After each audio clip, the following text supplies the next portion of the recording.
सवितांश।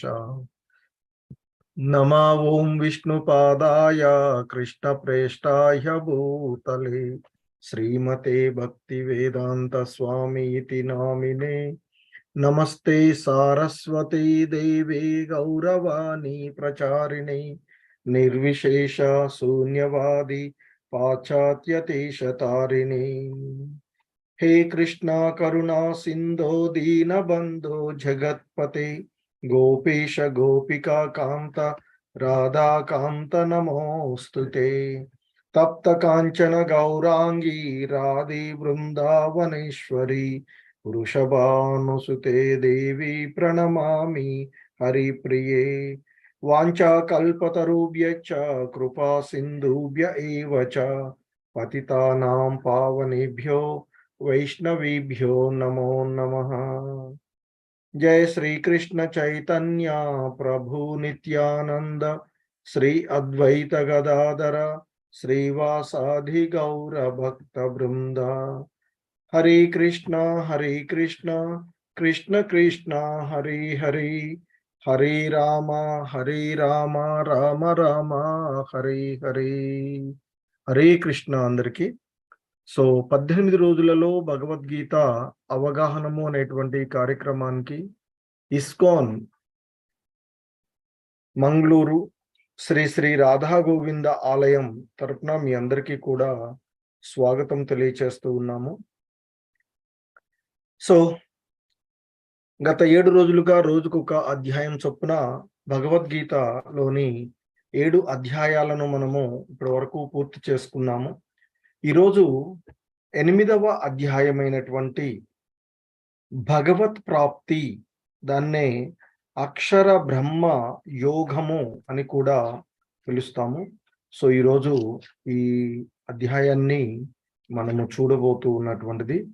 So ఈ అధ్యాయం మనం ఇక్కడ చూస్తూ ఉన్నటువంటి అంశాలు ఏవైతే ఉన్నాయో ఇవన్నీ కూడా ఇస్కాన్ వ్యవస్థాపక ఆచార్యులైనటువంటి శ్రీల ప్రభుపాదుల వారి యొక్క బోధనల ఆధారంగా ఉన్నటువంటి అంశాలు.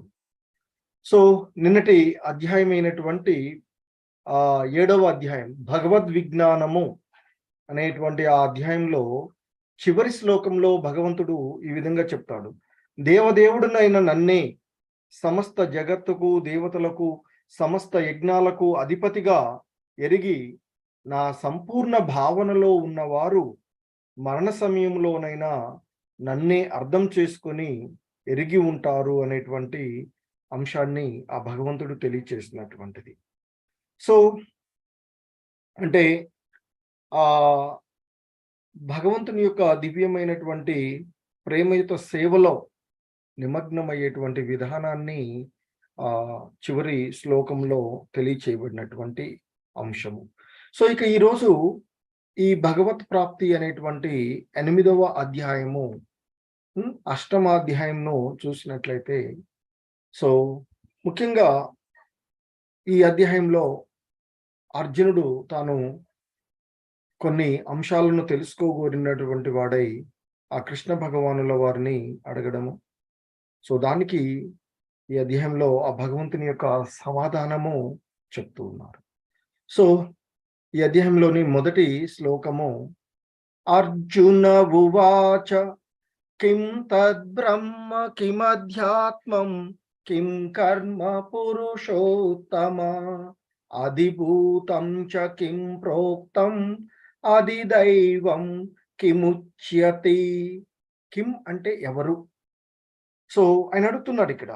అర్జునుడు ఆ కృష్ణ భగవానుల వారిని అడుగుతూ ఉన్నాడు, ఓ ప్రభు, ఓ పురుషోత్తమా, బ్రహ్మము అనగానేమి? కిం తద్బ్రహ్మ అని అంటున్నాడు. అలాగే కిం అధ్యాత్మ అంటే ఆత్మ అనగానేమి? అలాగే కర్మ అనగానేమి? మరి దేనిని అధిభూతము అని అంటారు? మరి ఎవరిని అధిదైవము అని అంటారు?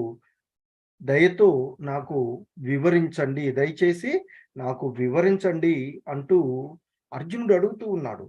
అంటే బ్రహ్మము అంటే ఏమిటి, అలాగే అనేటువంటి ఆ ప్రశ్నతో మొదలై వివిధ రకాలైనటువంటి ప్రశ్నలను అర్జునుడు శ్రీకృష్ణ భగవానుల వారిని అడగడము, దానికి ఆ భగవంతుడు సమాధానము చెప్పేటువంటి అంశము. అలాగే అర్జునుడు ఆ దేవదేవుడైనటువంటి శ్రీకృష్ణ భగవానుల వారిని పురుషోత్తముడు అంటే పరమ పురుషునిగా సంబోధిస్తూ ఉన్నాడు.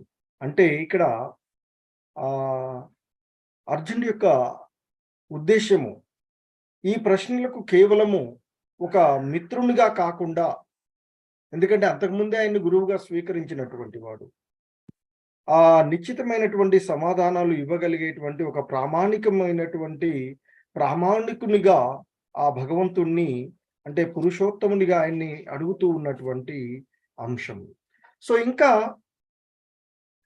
ఆయన అడుగుతూ ఉన్నాడు, అది యజ్ఞ కథం కోత్ర దేహేస్మిన్ మధుసూదన ప్రయాణ కాలే చ కథం జ్ఞేయోసి నియతాత్మభిః అంటూ. సో ఇక్కడ ఇంకా హరే కృష్ణ. సో ఆ అర్జునుడు ఇంకా ఆ భగవంతుడిని అడుగుతూ ఉన్నాడు. ఏమనంటే ఇక్కడ ఆయన అంటున్నాడు, ఓ మధుసూదన, యజ్ఞ ప్రభువు ఎవరు, అది యజ్ఞ కథం కోత్ర అంటూ అడుగుతున్నాడు. అంటే ఆ యజ్ఞ ప్రభువు ఎవరు, ఏ విధంగా అతడు దేహంలో నివసిస్తాడు. మరి భక్తి సేవలో నిమగ్నమైన వాళ్ళు మరణ సమయంలో నిన్ను అంటే ఆ భగవంతుణ్ణి ఎలా తెలుసుకోగలుగుతారు అనేటువంటివి మరికొన్ని ప్రశ్నలు. అంతకుముందు ఆయన అడిగినటువంటిది బ్రహ్మము అంటే ఏమిటి, ఆత్మ అంటే ఏమిటి, కర్మ అంటే ఏమిటి, భౌతిక సృష్టి అంటే ఏమిటి, దేవతలు అంటే ఏమిటి అనేటువంటిది ఆయన అడిగినటువంటి ప్రశ్నలు. సో కొనసాగింపుగా ఇంకా కొన్ని అడుగుతున్నాడు. యజ్ఞ ప్రభువు ఎవరు, మరి ఆ యజ్ఞ ప్రభువు ఈ దేహంలో ఎలా నివసిస్తూ ఉన్నాడు, ఏ విధంగా అతడు నివసిస్తూ ఉన్నాడు, మరి భక్తియుత సేవలో నెలకొన్నటువంటి వాళ్ళు మరణ సమయంలో ఏ విధంగా నిన్ను ఎరిగి ఉంటారు అనేవి ఇక్కడ అర్జునుడి యొక్క ప్రశ్నలు. సో సాధారణంగా ఇక్కడ యజ్ఞ ప్రభువు అనేటువంటిది ఆ ఇంద్రుడికి గాని విష్ణువుకి గాని అన్వయించబడుతుంది అని శ్రీల ప్రభుపాదుల వారు తెలియచేస్తుంది.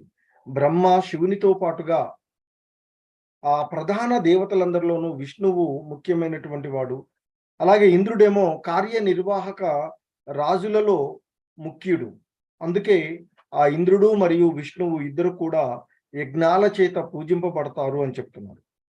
సో కానీ ఇక్కడ నిజానికి యజ్ఞ ప్రభువు అని ఏ విధంగా ఆ ప్రభువు జీవుని యొక్క దేహంలో నివసిస్తూ ఉన్నాడు అనేటువంటిది అర్జునుడి యొక్క ప్రశ్న. ఇక సో దానికి ఆ భగవంతుడు ఇక్కడ సమాధానం చెప్తూ ఉన్నారు. దానికి సమాధానానికి ముందుగా ఇక్కడ మనం చూసినట్లయితే ముఖ్యంగా ఆ మరణ సమయంలో నిన్ను ఎలా గుర్తుంచుకోవాలి నేను అనేటువంటి ప్రశ్న అర్జునుడు కృష్ణ భగవానుల వారిని అడిగినట్టు. అంటే భక్తుడు మరణ సమయంలో నిన్ను ఏ విధంగా గుర్తుంచుకుంటూ ఉన్నారు అనేటువంటిది ఇక్కడ అర్జునుడు అడిగినటువంటి ప్రశ్నలు.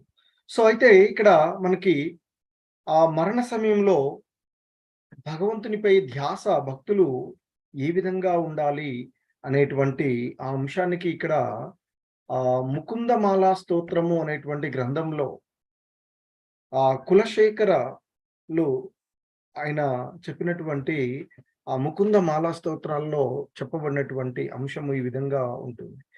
కృష్ణ త్వదీయ పద పంకజ పంజరాంతం అద్యైవ మే విశతు మానసరాజ హంసః ప్రాణ ప్రయాణ సమయే కపవాత పిత్తైః కంఠావరోధన విదౌ స్మరణం కుతస్తే.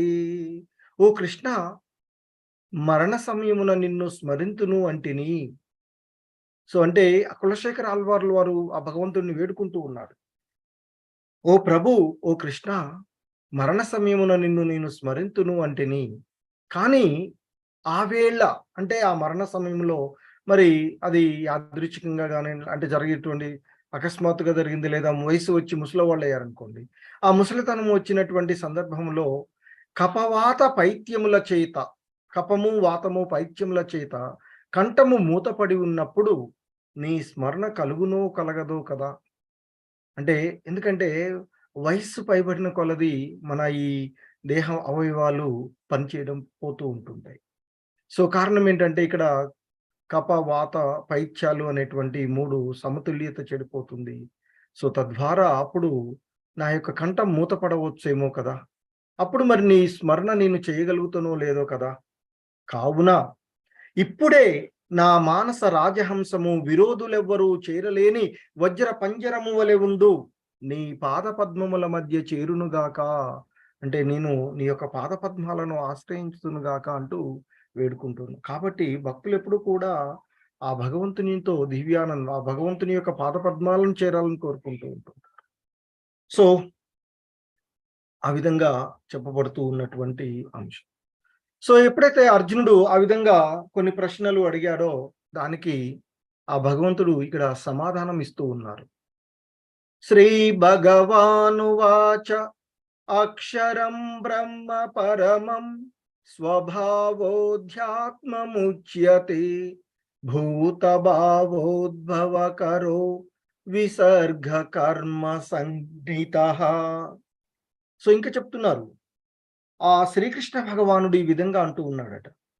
ఓ అర్జున, నాశన రహితుడు, సర్వోత్తముడు అయిన జీవుడు బ్రహ్మము అనబడతాడు.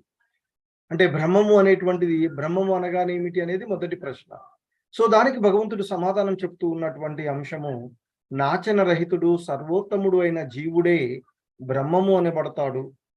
అతని నిత్య స్వభావము ఏదైతే ఉందో అది ఆధ్యాత్మము అనబడుతుంది. ఇక సమస్త జీవుల భౌతిక దేహాల ఉత్పత్తికి కారణమైనటువంటి కార్యం, ఆ కార్యమే సకామ కర్మ లేదా కర్మ అనబడుతుంది అర్జున అంటూ ఆ భగవంతుడు సమాధానం ఇస్తూ ఉన్నటువంటి అంశం. సో, ఇంకా చెప్తున్నారు.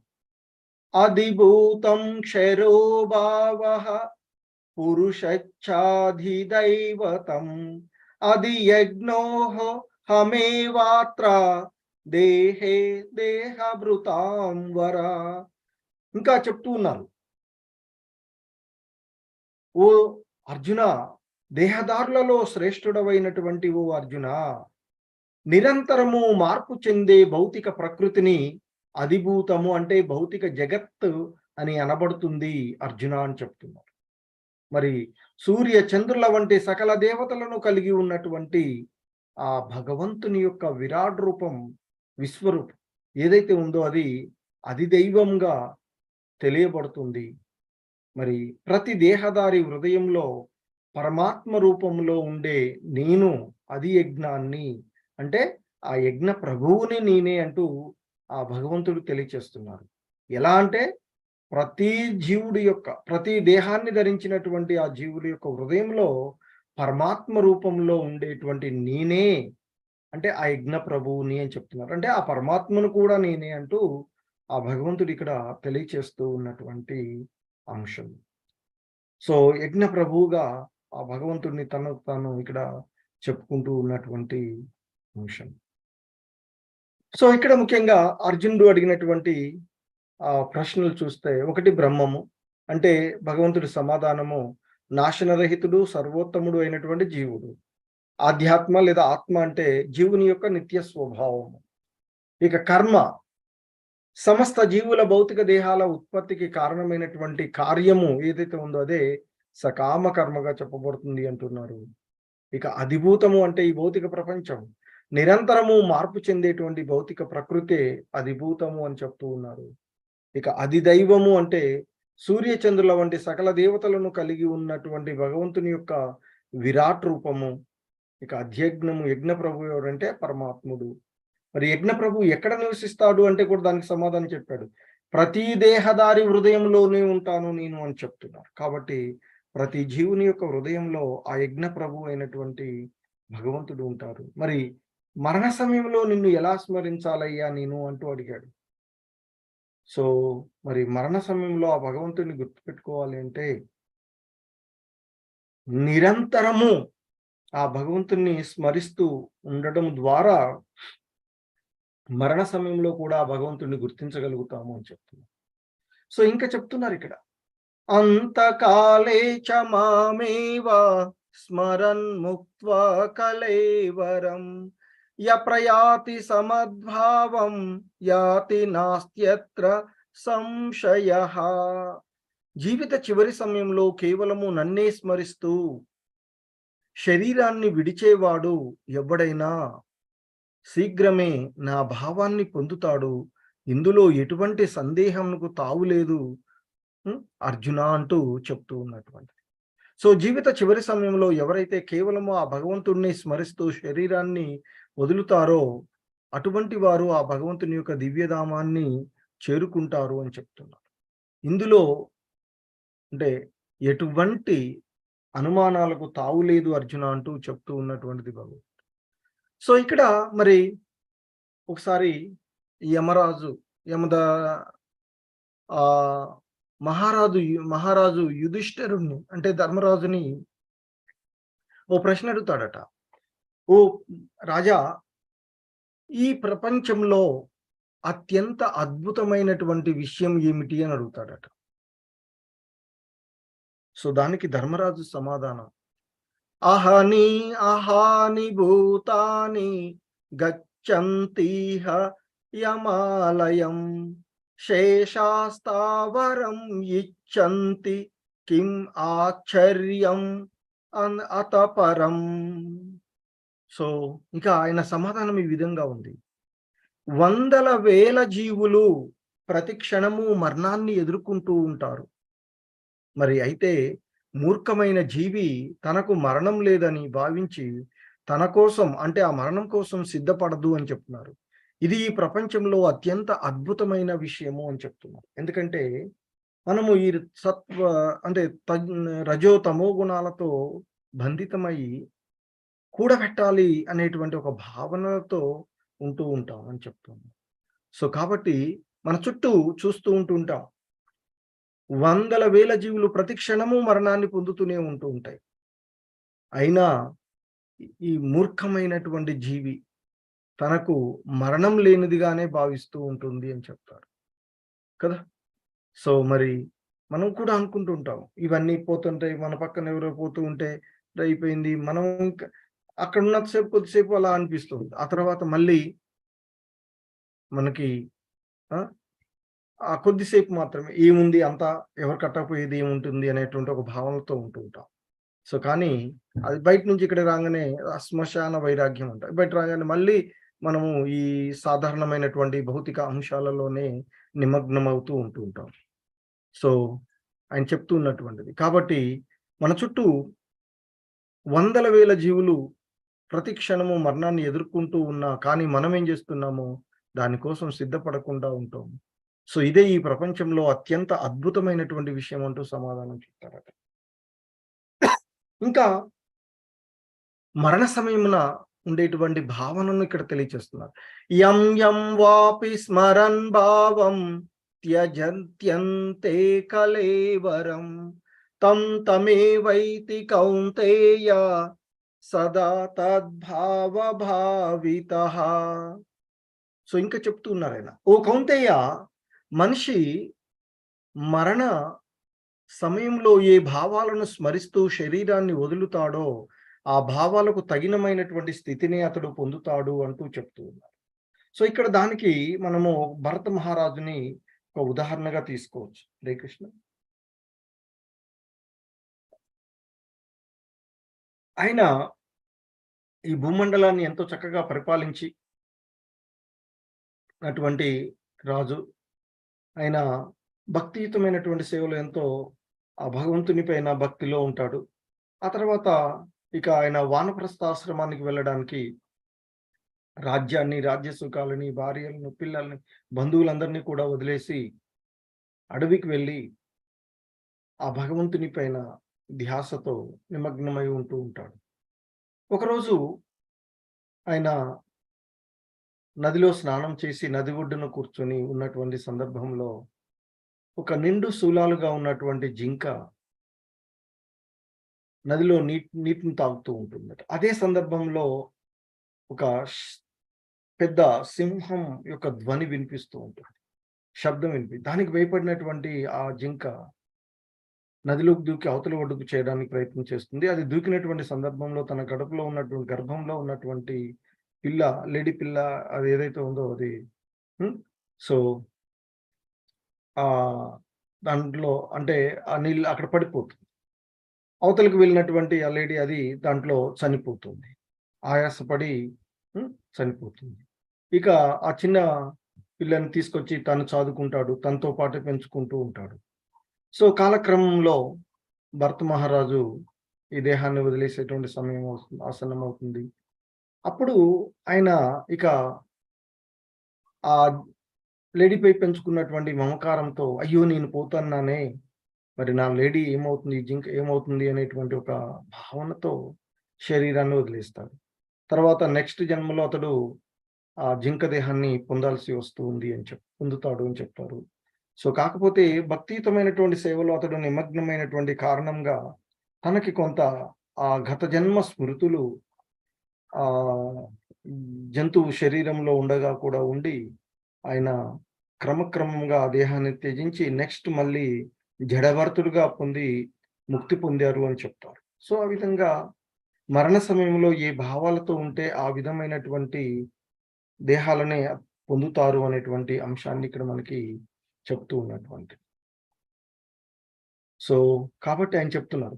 తస్మాత్ సర్వేషు కాలేషు మామనుస్మర యుధ్య చ మయ్యర్పిత మనోబుద్ధిః మామే వైశ్యస్య సంశయం.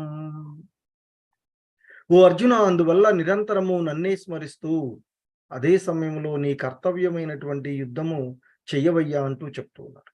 నీ కర్మలను నాకు సమర్పించి మనసు, బుద్ధిని నాయందు నిలిపితే నీవు సందేహం లేకుండా నన్ను చేరుకుంటావు అంటూ ఇంకా ఆయనకి అవకాశం ఇస్తూ ఉంది. అంటే ఇక్కడ మనకి ఆ జీవుడు భగవంతుడిని చేరుకోవడానికి ఉండేటువంటి అంశాన్ని ఇక్కడ తెలియచేస్తూ ఉన్నటువంటిది. సో, ఇంకా చెప్తున్నారాయన. అభ్యాస యోగ యుక్తేన సేతసా నాన్యగామినా పరమం పురుషం దివ్యం యాతి పార్థాను చింతయన్. సో, ఇంకా చెప్తున్నారు. ఓ పార్థ, మనసును ఎల్లప్పుడూ నా నామస్మరణలోనే నిలిపి మార్గము నుండి తప్పుకోక నన్ను దేవదేవునిగా ధ్యానించేవాడు ఖచ్చితంగా నన్ను చేరుకుంటాడు అంటూ ఆ భగవంతుడు చెప్తున్నారు ఇక్కడ. అంటే ముఖ్యంగా ఆ భగవంతుణ్ణి స్మరించడంలోని ప్రాముఖ్యతను శ్రీకృష్ణ భగవానుడు ఈ శ్లోకంలో మనకి తెలియచేస్తూ ఉన్నటువంటి అంశం. సో, ఆ మనసును ఎల్లప్పుడూ కూడా ఆ భగవంతుని యొక్క నామస్మరణలో నిలిపి మార్గం నుండి తప్పుకోకుండా ఆ దేవదేవునిగా, అంటే ఆయన్ను కృష్ణుడి దేవదేవునిగా ధ్యానించేటువంటి వాళ్ళు ఖచ్చితంగా ఆ భగవంతుడిని చేరుకుంటారు అని చెప్తూ ఉన్నారు. సో, కాబట్టి ఇక్కడ ముఖ్యంగా హరే కృష్ణ మహామంత్రాన్ని జపించడము ద్వారా కృష్ణ స్మరణ జాగృతమవుతూ ఉంటుంది అని చెప్తారు. సో, భగవంతుని నామాల ఈ సంకీర్తన సాధనలో ఆ మనిషి యొక్క చెవులు, నాలుక, మనసు చక్కగా నెలకొని ఉంటాయి అని చెప్తారు. అందుకే అందరూ కూడా జనరల్‌గా నామ జపం చేస్తూ ఉంటాం. హరే కృష్ణ, కృష్ణ కృష్ణ హరే హరే, హరే రామ, రామ రామ హరే హరే. సో, ఆ విధంగా భగవంతుణ్ణి స్మరిస్తూ ఉండడం ద్వారా ఆ భగవంతుని యొక్క దివ్యధామాన్ని చేరుకుంటారు అని చెప్తారు. సో, ఆ నామం యొక్క ప్రభావాన్ని ఇక్కడ మనము అజామిలుడి యొక్క స్టోరీలో చూడవచ్చు. సో, ఎందుకంటే అజామిలుడు అనేటువంటి ఆయన ఒక బ్రాహ్మణ కుటుంబంలో పుట్టినటువంటి వాడు. సో, అన్ని వేదాల అధ్యాయము, శాస్త్రాలను అధ్యయనం చేయడము, ఆ భక్తియుతమైనటువంటి భగవంతుని యొక్క సేవలో నిమగ్నం అవ్వడం చేస్తూ ఉంటాడు. సో, ఆ విధంగా చేస్తూ ఒకరోజు అడవికి వెళ్ళి కావలసినటువంటి అంటే పూజకు కావలసినటువంటి సామాగ్రి కోసం అడవికి వెళ్ళినటువంటి సందర్భంలో ఒక వేశ్య పురుషుడితో కలిసి ఉన్నటువంటి విషయాన్ని అతడు చూస్తాడు. సో, తద్వారా దానికి ఆకర్షితుడైనటువంటి ఆ అజామిలుడు ఆమెనే పొందాలి అనేటువంటి భావంతో ఉంటాడు. సో, దాని కొరకు తన కుటుంబ సభ్యులందరినీ కూడా వదిలేస్తాడు. హ్మ్. ఆమె దగ్గరికి వెళ్లి ఆమెతోనే ఉండటానికి ప్రయత్నం చేస్తూ ఉంటాడు. సో, ఆ విధంగా ఆమెతో మరి ఉన్నప్పుడు ఆమెను తీసుకొచ్చుకొని ఉంచుకున్నాడు గదా! తనతో.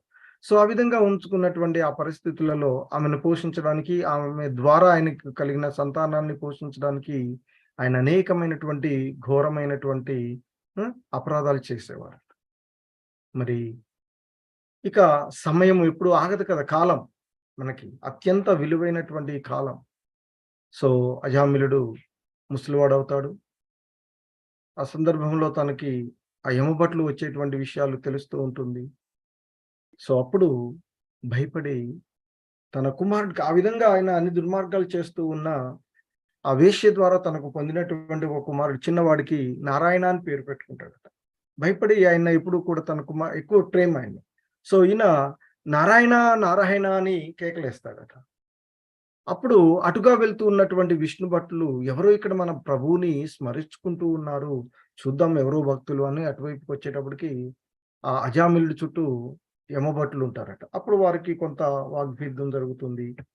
సో, ఆయన పిలిచింది భగవంతుడి యొక్క నామం కాదు. సాధారణంగా ఆయన తన కుమారుడు యొక్క పేరుని పిలిచాడు అంటే, ఆ భగవంతుని యొక్క నామం తెలిసి చేసినా, తెలవక చేసినా ఫలితాన్ని ఇస్తుంది. ఎలాగైతే మనం అగ్ని ఉంది. దాన్ని తెలిసి ముట్టుకున్నా, తెలవక ముట్టుకున్నా కాలుతుంది. ఒక టాబ్లెట్ ఉంటుంది. మనం అది రోగం కోసమని యేసుకున్నా, తెలవకుండా యేసుకున్నా అది చేసే పని అది చేస్తూ ఉంటుంది. సో, అప్పుడు ఆ విష్ణు భటులు, తర్వాత యమభటులు యమధర్మరాజు దగ్గరికి వెళ్ళడము. సో, అప్పుడు యమధర్మరాజు చెప్తాడట, విష్ణు భక్తుల జోలికి వెళ్ళకండి. సో, ఆ విష్ణు భక్తుల హ్మ్. ను మీరు వదిలేయాలి. అంటే యమధర్మరాజు కూడా ఏం చేయలేరు అనేటువంటి విషయాన్ని ఇక్కడ అర్థం చేసుకున్నట్టు. మరి మన జీవితంలో ఈ మరణము అనేటువంటి పరీక్ష ఎప్పుడొస్తుందంటే, అది ఎప్పుడొస్తుందో తెలవదు. అకస్మాత్తుగా వచ్చేటట్టు. మరి ఎప్పుడు సిద్ధమవ్వాలి అంటే, దానికోసం వెయిట్ చేస్తూ ఉండొద్దు. ఇప్పుడే మనం దానికి రెడీగా ఉండాలి.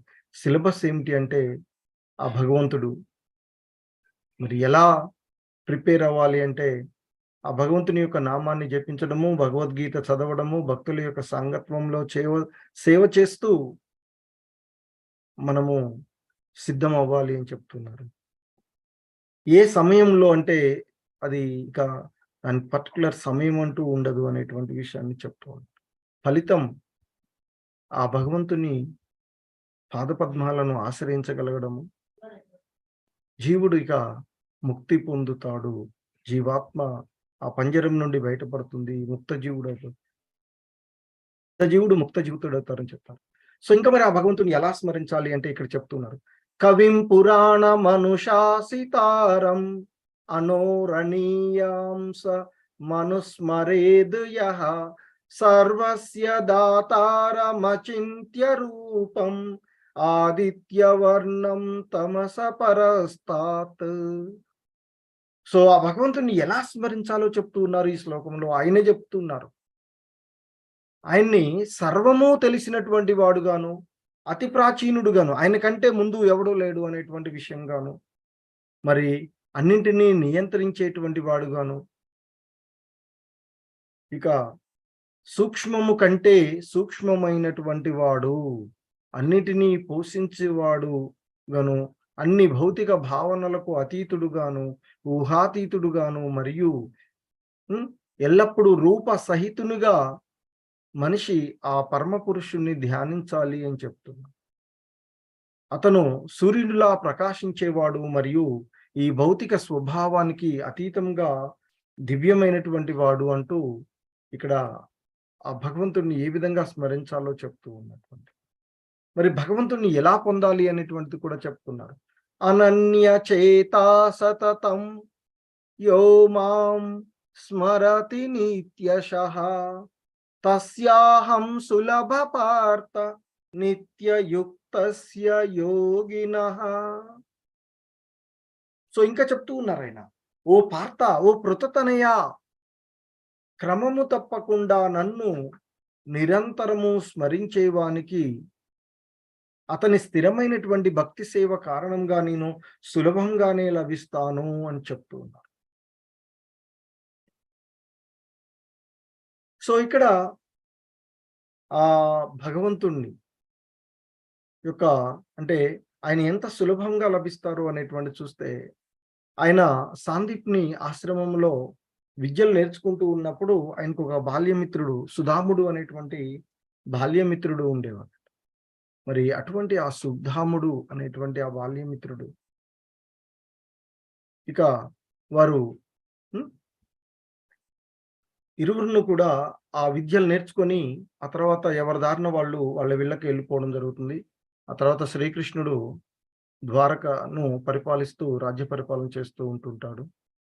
కుచేలుడు భక్తిలో నిమగ్నమై ఉండి తాను అంటే అనే వివాహం చేసుకుంటాడు. అనేక మంది సంతానం కలుగుతుంది. సో, ఆ సందర్భంలో భార్య అంటుంది, "నీ యొక్క స్నేహితుడు కృష్ణ పరమాత్ముడు హ్మ్, ఉన్నారు కదా! ఆయన్ని ఆశ్రయించినట్లయితే మన బాధలు తీరుతాయేమో" అంటే ఆయన ఒప్పుకోడు. ఎందుకంటే భక్తుడు ఎప్పుడూ కూడా ఆ భగవంతుడిని ఏ విధమైనటువంటి భౌతిక కోరికలు కోరుకోడు. సో, ఇక్కడ సుధాముడు కూడా అదే విషయం చెప్తున్నాడు. సో, ఇంకా హ్మ్, ఆయన ఆ విధంగా ఆ పేదరికాన్ని తాను అనుభవిస్తూ ఉన్న, ఆ పేదరికానికి కారణం తాను గత జన్మలలో చేసుకున్నటువంటి కర్మలే అని భావిస్తున్నాడు తప్ప ఎవరిని కూడా నిందించడు. సో, సాధారణంగా భక్తులు ఎవరిని కూడా తను అనుభవిస్తూ ఉన్నటువంటి వాటికి ఎవరిని కూడా ఇతరులను బాధ్యులు చెయ్యరు అని చెప్తూ ఉంటుంటారు. సో, మరి ఆ విధంగా ఉన్నటువంటి ఈ సుధాముడు భార్య ఆ విధంగా చెప్పినప్పుడు మొదట ఒప్పుకోడు. కానీ ఆమె చెప్తుంది, మన కోసం కాపోయినా మన పిల్లలు కూడా ఆహారానికి అలమటిస్తూ ఉన్నారు కదా! మరి వారి కోసమన్నా వెళ్ళమంటే, అప్పుడు సుధాముడు ఆలోచించి, సరే వెళ్తాను. ఎందుకంటే, ఆ నెపంతోనైనా తన బాల్య స్నేహితుడైనటువంటి కృష్ణ భగవానుని చూడవచ్చు అనేటువంటి నెపంతో, సరే వెళ్తాను. మరి ఇంట్లో ఏమైనా ఉన్నవా అనంటే, ఇంట్లో ఏమి లేవయ్యా. ఏవో 2 పిడికిల అటుకులు ఉన్నాయి పాతయి కొన్ని అంటే, అవే కండవలో కట్టుకొని వెళ్తాడు తను. సో, అక్కడికి వెళ్ళగానే ఆయన ఆ రాజమందిరంలో పట్టప్రాణులకు అందరికీ కూడా ఒక్కొక్క మందిరము ఎంతో సుందరమైనటువంటి మందిరాలయన్నీ చూస్తాడు. సో, ఆ సందర్భంలో రుక్మిణి మాత మందిరంలో ఉన్నారని తెలిసి అక్కడికి వెళ్ళి, నేను ఆయన బాల్య స్నేహితుడిని సుధాముడిని వచ్చాను అని చెప్పండంటే, అప్పుడు కృష్ణ భగవానుడు సాదరంగా ఆయన్ని ఆహ్వానపరిచి అతిథి మర్యాదలు చేస్తారు అని చెప్తారు. ఆ తర్వాత, మిత్రమా మరి నా కోసం ఏం తీసుకొచ్చావు? అని అడుగుతాడట కృష్ణ భగవానుడు. మరి అక్కడ ఉన్నటువంటి పరిస్థితి అంతా చూసిన తర్వాత అసుదాముడు తను తెచ్చినవి ఇవ్వడానికి చాలా భయపడుతూ ఉంటుంటాడు. సో, అప్పుడు ఆయన హ్మ్. సో, ఆ కండువ గుంజుకొని అందులో ఉండేటువంటి అటుకులు బుక్కుతాడట. సో, ఒక్క పిడికెడు అటుకులు బుక్కి జన్మ జన్మలకు తరిగిపోనంత సంపదలను తన స్నేహితుడికి ఇస్తాడట భగవంతుడు. సో, ఆ విధంగా భక్తులకు ఎంతో సులభంగా భగవంతుడు లభిస్తాడు అనేటువంటి దానికి ఇది ఉదాహరణ. సో, ఇంకా మరి ఆ భగవంతుడిని ఎందుకు పొందాలి అనేది ఇక్కడ చెప్తున్నారు. మాముపేత్య పునర్జన్మ దుఃఖాలయమశాశ్వతం నాప్నువంతి మహాత్మానః సంసిద్ధిం పరమాం గతాః. సో, భక్తి యోగులైనటువంటి మహాత్ములు నన్ను పొందిన తర్వాత, ఆ భక్తియుత సేవలో నిమగ్నమైనటువంటి మహాత్ములు నన్ను పొందిన తర్వాత ఆ అత్యున్నత పరిపూర్ణతను పొందుతారు అని చెప్తున్నారు. సో, కావున దుఃఖాలతో నిండిన ఈ తాత్కాలిక ప్రపంచానికి ఎప్పటికీ తిరిగి రారు అంటూ ఇక్కడ ఆ భగవంతుడు చెప్తూ ఉన్నటువంటి అంశం.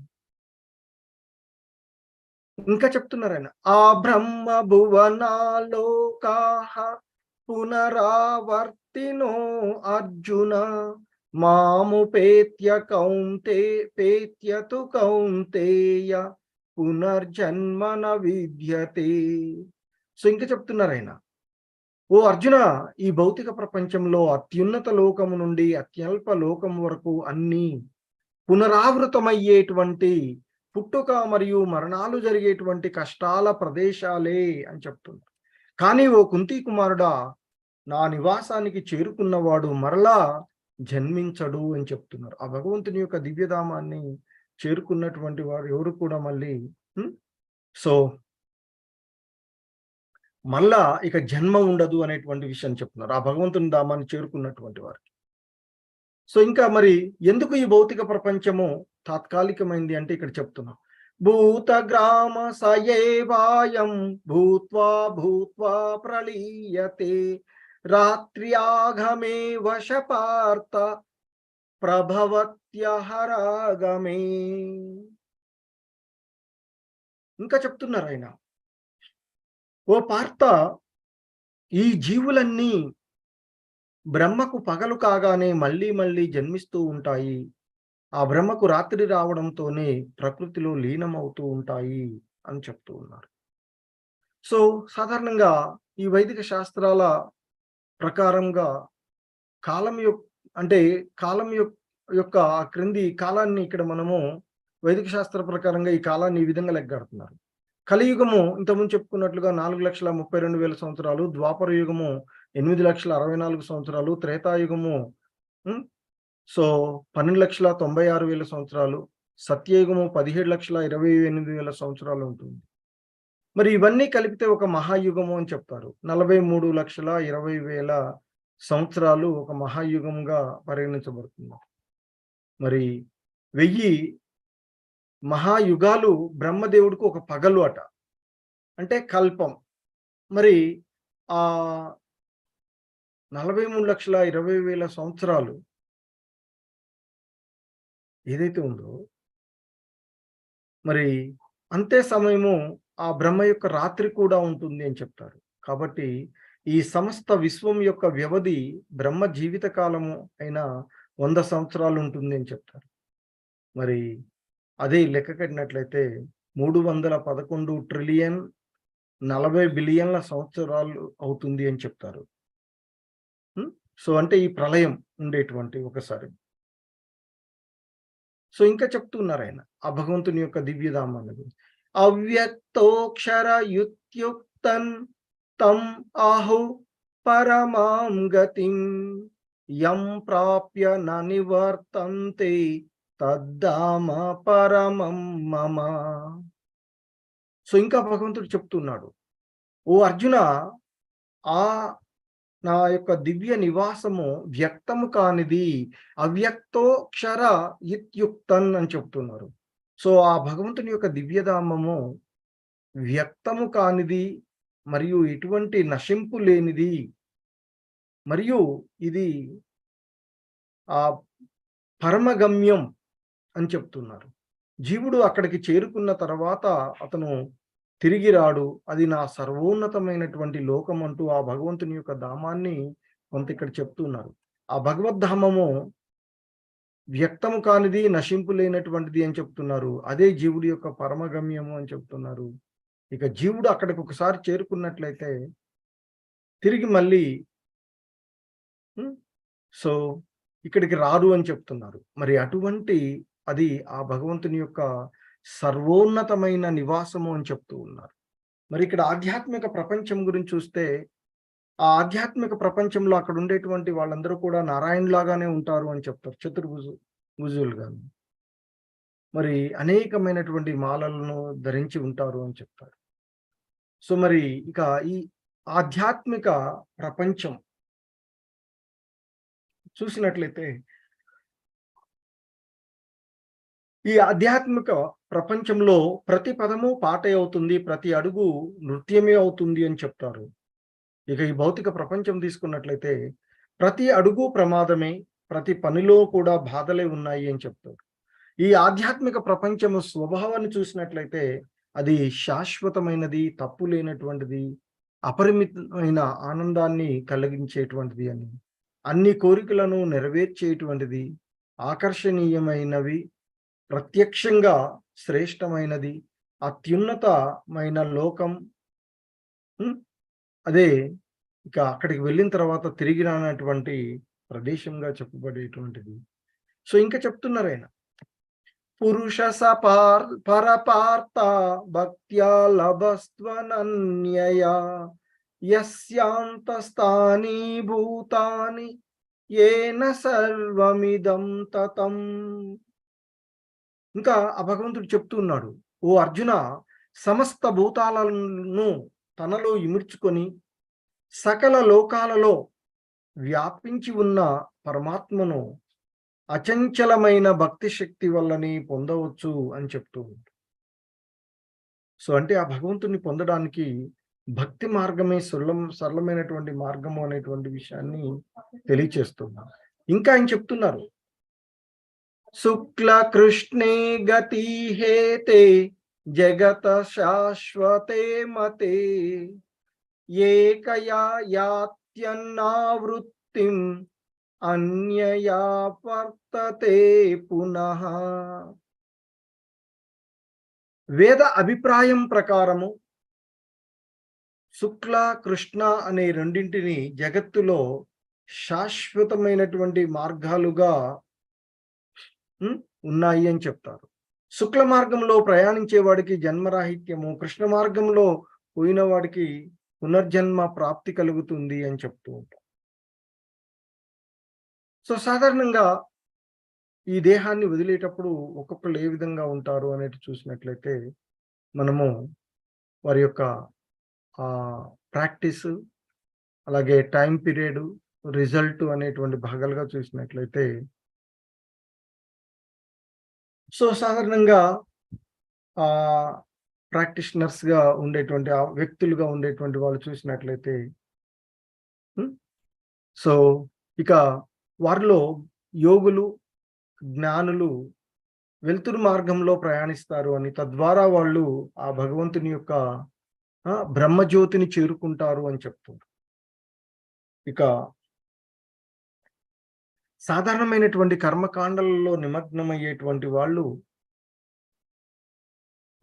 సో వాళ్ళు చీకటిలో ఉంటారు అని చెప్తుంటారు. మరి ఆ చీకటి ప్రభావం వలన వాళ్ళు సో ఇక ఉన్నతమైనటువంటి లోకాలకు, వారు చేసినటువంటి ఆ కర్మల వల్ల ఉన్నతమైనటువంటి లోకాలకు చేరుకోవడము, చేసిన పుణ్య ఫలాలు అయిపోగానే తిరిగి మళ్ళీ ఈ భూలోకంలో పడడం జరుగుతూ ఉంటుంది అని చెప్తారు. ఇక భక్తుడు అనేటువంటి వాడు ఉన్నట్లయితే, సో సమయాలతో సంబంధం లేకుండా ఏ సమయంలోనైనా ఈ దేహాన్ని త్యజించిన అంటే వదిలివేసినట్లయితే వారు ఖచ్చితంగా ఆ భగవంతుని యొక్క కృష్ణలోకానికి, ఆ గోలోక బృందావనానికి చేరుకుంటారు అని చెప్తారు. సో ఇంకా చెప్తున్నారు, నైతే స్మృతి పార్థ ధ్యానం యోగి ముహ్యతి కచ్చన తస్మాత్ సర్వేషు కాలేషు యోగయుక్తో భవార్జున. ఓ అర్జున, ఈ రెండు మార్గాలు తెలిసిన అంటే ఆ శుక్ల మార్గము, కృష్ణ మార్గము అంటే వెలుతురు మార్గము, చీకటి మార్గము అనేటువంటి ఈ రెండు మార్గాలు తెలిసిన భక్తులు ఎల్లప్పుడూ కూడా కలవరపడరు అని చెప్తున్నారు. శుద్ధ భక్తులు అనేటువంటి వాళ్ళు ఎప్పుడూ కూడా ఇటువంటి ఈ విషయాలకు వాళ్ళు కలవరపడరు అని చెప్తున్నారు. అందువల్ల నీవు ఎల్లప్పుడూ భక్తి యందు స్థిరపడు అర్జున అంటూ చెప్తున్నారు. సో కాబట్టి భక్తులు అనేటువంటి వాళ్ళు ఆ జ్ఞాన మార్గంలో కానీ, ధ్యాన మార్గంలో అంటే శుక్ల మరియు కృష్ణ మార్గాలు తెలిసి ఉన్నా కానీ వారు ఎప్పుడు కూడా కలవరపడరు అని చెప్తున్నారు. సో అందుకే ఓ అర్జున, నీవు ఎల్లప్పుడూ కూడా ఆ భక్తి యందు స్థితుడవై ఉండు అని చెప్తున్నారు. సో చెప్తూ ఇంకా చెప్తున్నాను, వేదేషు యజ్ఞేషు తపస్సు చైవ దానేషు యత్ పుణ్యఫలం ప్రదిష్టం అత్యేతి తత్సర్వమిదం విదిత్వా యోగి పరం స్థానముపైతి చాధ్యం. సో ఇంకా ఆయన చెప్తున్నారు, భక్తియుత సేవా మార్గాన్ని అంగీకరించినటువంటి వ్యక్తి వేదాలను అధ్యయనము చేయడము, యజ్ఞ యాగాదులను నిర్వహించడము, తపస్సు చేయడము, దాతృత్వము ఇవ్వడము, లేదా తాత్విక మరియు కామ్యకర్మలను అనుసరించడము వలన కలిగేటువంటి పుణ్య ఫలాలను అధిగమించి వీటన్నింటినీ పొందగలడు. చివరికి అతను నిత్యమైన ఆ పరంధామమును చేరుకుంటారు అర్జున అంటూ చెప్తూ ఉన్నట్టు. హరే కృష్ణ. అందరికీ ధన్యవాదాలు. అందరూ కూడా ఒకసారి చెప్పండి. హరే కృష్ణ కృష్ణ కృష్ణ హరే హరే, హరే రామ రామ రామ హరే హరే. హరే కృష్ణ. అందరికీ ధన్యవాదాలు.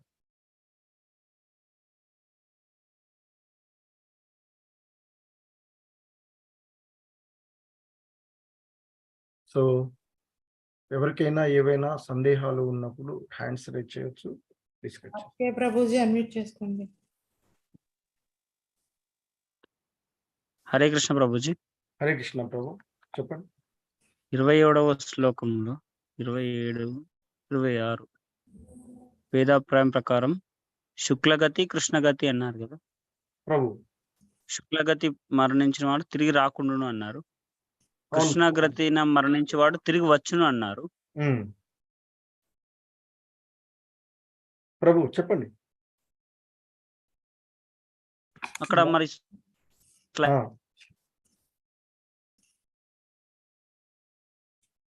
అన్మ్యూట్ చేసుకోండి ప్రభుజీ.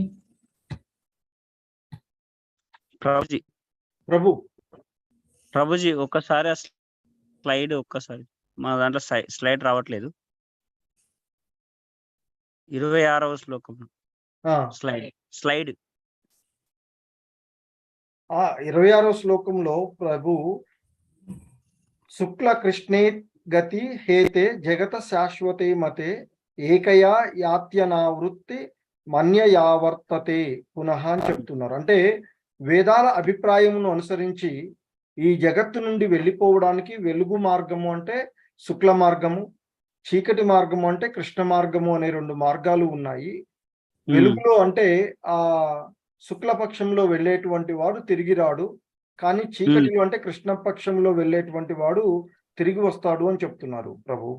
సో అంటే తిరిగి వస్తాడు అంటే అర్థం మళ్ళీ అంటే ప్రభు అంటే ఈ మళ్ళీ జన్మ తీసుకుంటారు అనేటువంటిది చెప్తారు. ముక్తి పొందడం బద్ధజీవుడు. ఇక్కడ స్లైడ్ లో వేరేలాగా అనిపించింది. మళ్ళీ దానికి సంబంధించిన స్లైడ్ చూపించారు కదా గురూజీ. ఒక్క నిమిషం.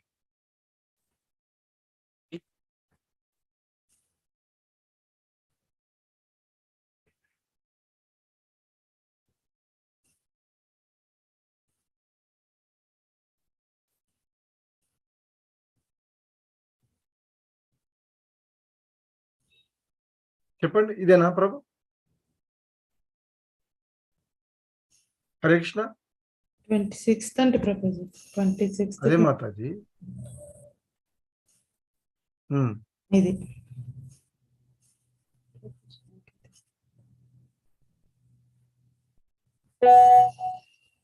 హరే కృష్ణ. దీనికి సంబంధించిన స్లైడ్ గురుజీ.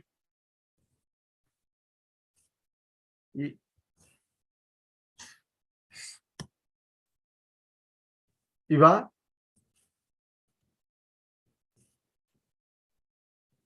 హరే కృష్ణ.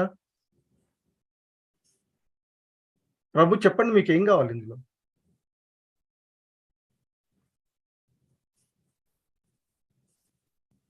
అన్మ్యూట్ చేసుకోండి ప్రభుజీ. గురూజీ చెప్పండి. ఈ స్లైడ్ లోపల కనిపించట్లేదు. స్లైడ్ కనిపించట్లేదు గురూజీ. మీ ప్రశ్న ఏంటో అడగండి ప్రభు. మీ ప్రశ్న అడగండి ప్రభు. ప్రశ్న ఏముందంటే గురూజీ, ఇక్కడ శుక్లగతిని మరణించేవాడు తిరిగి రాకుండా అంటే పుణ్యలోకాలు అంటే ప్రార్థిస్తానే బ్రహ్మజ్యోతులు అంటే ముక్తి పొందుతాడు అనేటువంటి అర్థం వస్తుంది. పునర్జన్మ రాహిత్యము అన్నాము. ఓకే. కృష్ణగతిని మరణించేవాడు తిరిగి వచ్చును అని ఉంది. అవును, పునర్జన్మ మళ్ళీ కలుగుతుంది, తిరిగి వచ్చును అంటే కలుగుతుంది. ఈ స్లైడ్ లో మాత్రం అటైన్ కృష్ణ లోకాస్ అని చెప్పేసి ఇచ్చారు గురుజీ. కరెక్టే ఉంది ప్రభు, అది భావం. అది ఆ స్లైడ్ ఈ భావం కరెక్టే ఉంది గురుజీ. స్లైడ్ లో మాత్రం ఏవైతే ఈ భగవతుని నమ్ముతారో వాళ్ళకి కృష్ణ లోకాలు అటైన్ కృష్ణ లోకాస్ అని చెప్పి ప్రభు. అక్కడ కృష్ణ అంటే కృష్ణుని నమ్ముకున్నటువంటి పరిస్థితి కాదు ప్రభు, మీరు అర్థం చేసుకోవాల్సింది.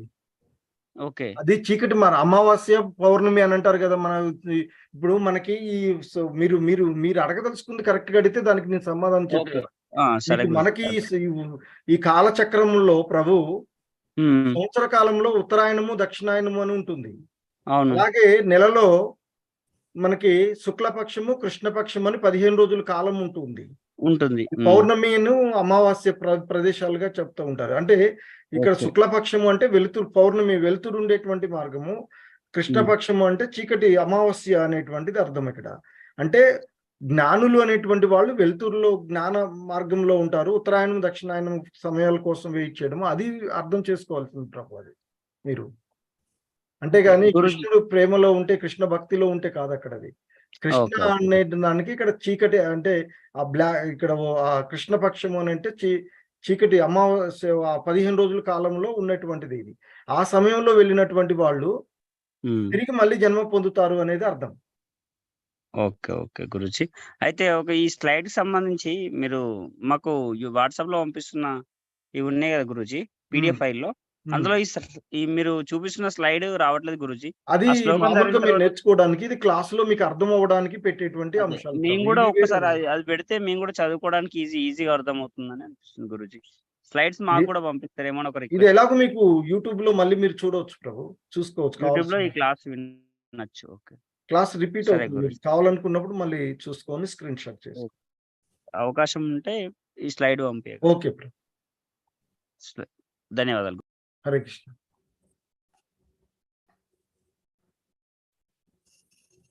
హరే కృష్ణ. ఇంకా ఎవరికైనా ఏవైనా సందేహాలు?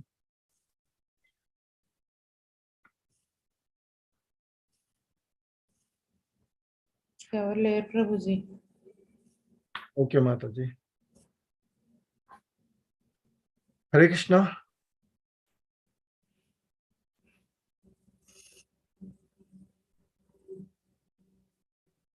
పాట పాడతారా మాతాజీ ఏమన్నా? ఓకే ప్రభుజీ. సూర్యకుమారి మాతాజీ. పాడతాను ప్రభుజీ.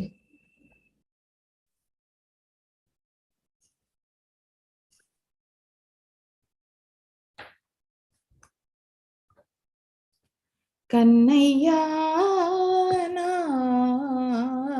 కన్నుల విందవుమయ్యా, నా కన్నుల విందవుమయ్యా, కన్నయ్యా నా కన్నుల విందవుమయ్యా, నా కన్నుల విందవుమయ్యా, శిరమున విరిసే సిఖిపించముతో ఉరమున మెరిసే వైజయంతితో, శిరమున విరిసే సిఖిపించముతో ఉరమున మెరిసే వైజయంతితో, సొగసులు కురిసే నయనమ్ములతో, సిరి సిరి మూవల చరణములతో, సొగసులు కురిసే నయనమ్ములతో, సిరి సిరి మూవల చరణములతో, కన్నయ్యా నా కన్నుల విందవుమయ్యా, నా కన్నుల విందవుమయ్యా, గజ్జల మొలత్రాడు గలగల మ్రోగగా, ముజ్జగములు చిరు బొజ్జలోనుగగా, గజ్జల మొలత్రాడు గలగల మ్రోగగా, ముజ్జగములు చిరు బొజ్జలోనుగగా, మోవిపై పిల్లన గ్రోవి పలుకగా, మధుర మధుర మగు రసములు ఒలుకగా, మోవిపై పిల్లన గ్రోవి పలుకగా, మధుర మధుర మగు రసములు ఒలుకగా, కన్నయ్యా నా కన్నుల విందగుమయ్యా నా కన్నుల విందగుమయ్యా ముద్దులొలుకుని మోహనవదనం అందాలు చిందే ఆనంద సదనం ముద్దులొలుకుని మోహనవదనం అందాలు చిందే ఆనంద సదనం నీ సన్నిధానమే నా పెన్నిధానం దర్శన మీరా దాసి మీరా నీ సన్నిధానమే నా పెన్నిధానం దర్శన మీరా దాసి మీరా దర్శన మీరా దాసి మీరా దర్శన మీరా దాసి మీరా దర్శన మీరా దాసి మీరా దర్శన మీరా దాసి మీరా. హరే కృష్ణ ప్రభుజీ, హరే ధన్యవాదాలు. కృష్ణ మాతాజీ, ధన్యవాదాలు. హరే కృష్ణ. హరే కృష్ణ హరే కృష్ణ ప్రభుజీ. మాతాజీ. ధన్యవాదాలు. శ్రీదేవి మాత చెప్పండి. ఏం లేదు ప్రభుజీ, మామూలు Hare Krishna. Okay madam, end చేసేద్దాం మాతాజీ. ఓకే సరే. ఓకే. హరే కృష్ణ. వాంఛా కల్పతరుభ్యశ్చ కృపా సింధుభ్య ఏవ చ పతితానాం పావనేభ్యో వైష్ణవేభ్యో నమో నమః. శ్రీమద్ భగవద్గీత की जय. हरे कृष्ण महामंत्राనికి जय. శ్రీల ప్రభుపాద్ की जय. అనంత కోటి వైష్ణవాస్ की जय. హరే కృష్ణ ప్రభుజీ, హరే ధన్యవాదాలు. కృష్ణ మాత, ధన్యవాదాలు. హరే కృష్ణ.